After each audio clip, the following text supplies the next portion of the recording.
Like,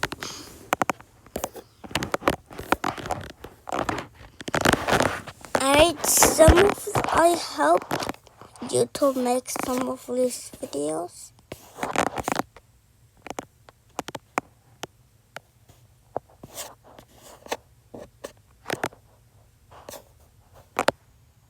Fire's already been put out. Flash, you're back. I just got here. No. No loss is just a great. No.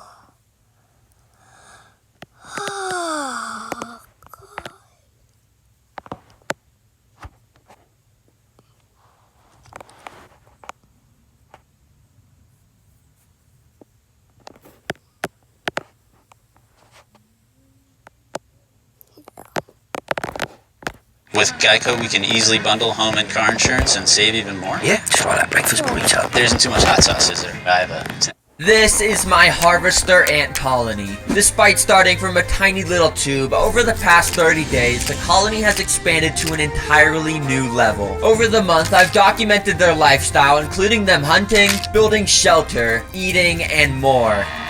I even introduced special predators and prey in order to simulate real-world scenarios in the wild. To understand how this all started, we gotta go back to day 1, where my entire colony was confined to a single tube. But while they may be small, they are already extremely powerful. To demonstrate this, I'm putting a live mealworm inside. The colony immediately went into defense mode, and the workers swarmed the worm. While half of the ants used their mandibles to crush the worm's exoskeleton, the other half gathered around the queen and larvae to protect them from the potential threat. Using their stingers, they injected a potent venom into the worm to paralyze it. The mealworm stood no chance, and its only purpose now was to serve as food for my colony over the next few days. But I could tell the colony was getting way too big for this tiny tube, and they were even trying to break their way out. So I figured now is a good time to expand them into a bigger home. This is a hybrid nest, and it's gonna be their new home. So I connected vinyl tubing, and soon enough, one of the ants started to walk towards the new nest. After discovering it, she traveled back to her home to tell the rest of the colony about the newfound land. And slowly, over the rest of the day, everyone moved into the nest.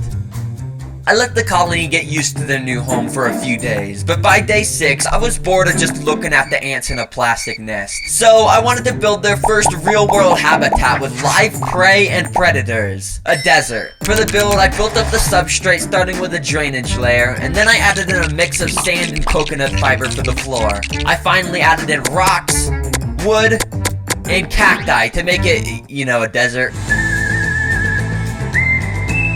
The desert was complete, so I connected the ants with another vinyl tube, and quickly a couple workers ventured into the uncharted territory.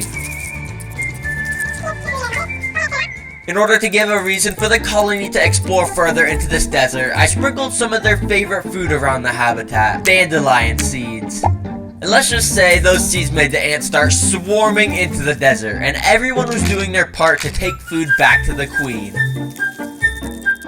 But one of the ants traveled a little too far into the desert and came across this little pit. Thinking it was nothing, he made the worst decision of his life and walked into it. Something was attacking, and the ant could do nothing about it. You see, earlier that day, I had placed antlion larvae into the desert. These guys create little holes in the sand and wait for an unlucky ant like this guy to stumble in. But this ant wasn't going to die without a fight, and grabbed on with his mandibles.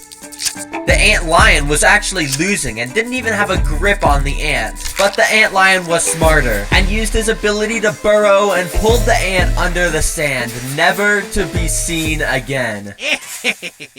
While the ants liked the desert, they had to be careful to avoid the deadly predators. Anyways, I wanted to add a desert-themed prey into this habitat to give the ants a solid protein source. So let me introduce you to Mexican jumping beans. These guys may just look like giant seeds, but in reality, they move. That's because inside of each of these beans is a little caterpillar that would eventually turn into a beautiful moth. But these caterpillars will not be turning into moths because the ants are going to eat them. Now, to be honest, I thought the ants would just swarm the jumping beans and dig their way into them, but in reality, they didn't really react to them. So I had to expose the juicy prey inside by cutting them open myself and putting them right next to some of the colony. And well, it's safe to say that the ants enjoyed the soft membrane caterpillars that they could split in half with their mandibles.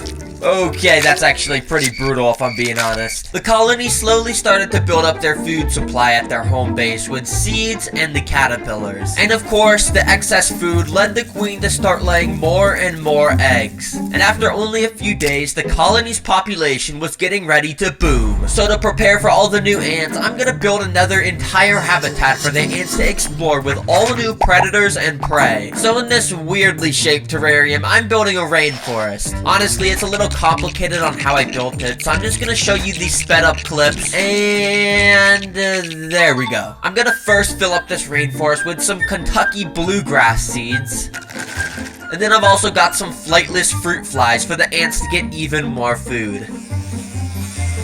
Of course, where there's food, the ants will venture. And within a few minutes, the ants were swarming their new habitat. The flightless fruit flies were the perfect size for the ants to hunt. And literally single ants could bring them back to the nest. But this wasn't just a food-filled dreamland. There are predators here, and this ant is about to figure out the hard way. With one wrong turn, the ant makes its way towards a carnivorous Venus flytrap. The ant slightly stepped onto it, not knowing its life could end at any moment. Foolishly, it fell for the bait, as Venus flytraps produce a sweet nectar to attract insects. As the ant was busy inspecting the plant, the flytrap slowly started to close its mouth, leaving no chance of escape for the ant. You can see the ant slightly moving around inside, but over the coming days, the Venus flytrap will produce a type of acid that will dissolve the poor ant into nothing but nutrients. But carnivorous plants weren't the only thing the ants had to watch out for, as I'm about to introduce a fierce predator into the rainforest. Something menacing with excellent eyesight and sharp venomous fangs. Everyone, please welcome Jeremy, my jumping spider. Aww. I haven't fed Jeremy in days, so I expect him to instantly start eating the ants. Wait, what? Okay, it turns out Jeremy is a little bit camera shy and just instantly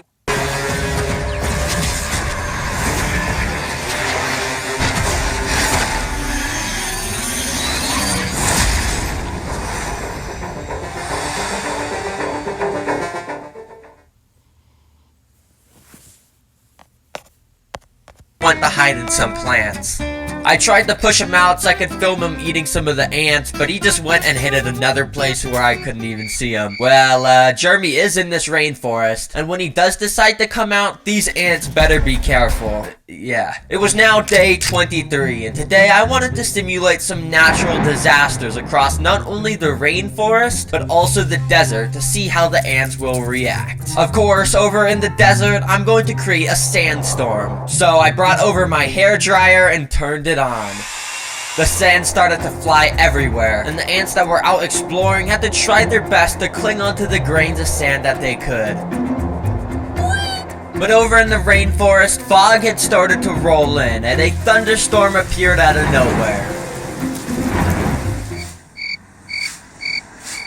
This rain will play a vital role in making sure the ant colony has enough water to sustain their entire colony. It was nearing the end of the 30-day simulation, and today, on day 28, I wanted to see how the ants would respond to an intruder in their home nest. The intruder I'm gonna put in the nest is this dubia roach. So I removed the glass and put the roach in. Immediately, it crawled down to the bottom of the nest, where there were no ants. Now, to be honest, I thought the ants would instantly start swarming the roach, but it took a few minutes before even the first ant had contact with it. The ant got super scared and fell on his back.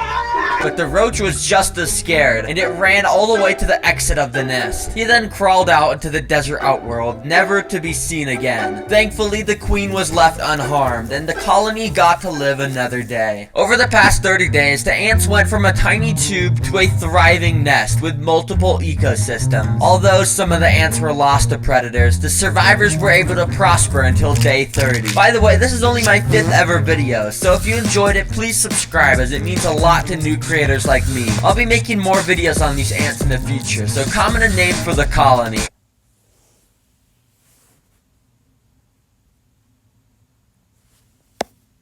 The Minecraft movie came in hot and made it crystal clear that 2025 kicked off with a bang when it comes to video game adaptations hitting the big screen. But did you actually catch all the hidden details in this epic adventure set in the legendary blocky world? Let's start off with a sneaky little detail that flew under the radar for a lot of people. When Steve is proudly showing off his house and gear, we see a bunch of items that only hardcore Minecraft players will recognize in a heartbeat. We're talking stuff he crafted himself and some rare loot picked up during his most dangerous quests. Some of the things on display in Steve's stash include a healing potion, a fire resistance potion, a swiftness potion, a golden apple and golden carrot, both pretty rare, a leather helmet, a turtle helmet, which helps you breathe underwater, and even a carved pumpkin mask, which, as real fans know, keeps Endermen from attacking you even if you look them right in the eye. And that's just the beginning.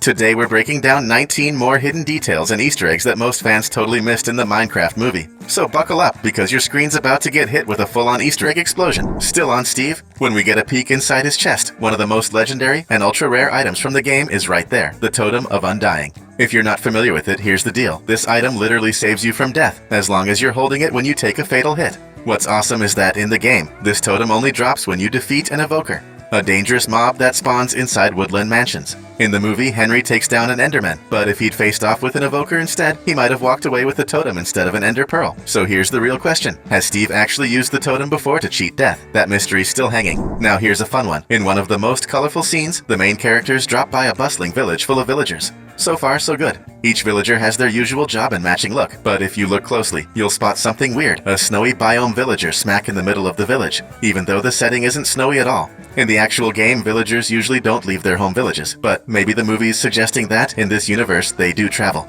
Maybe they visit each other or even trade between villages. Is this just creative liberty or a hint at some upcoming feature in the game? Let's rewind to the beginning for a moment. There's one scene that's super intense and hits different for Minecraft players. Garrett is being chased at night by a terrifying horde of mobs and ends up falling into a hole. With no tools, no gear, and no time, You could make millions from a single trade! Tired of influencers making unrealistic investment claims?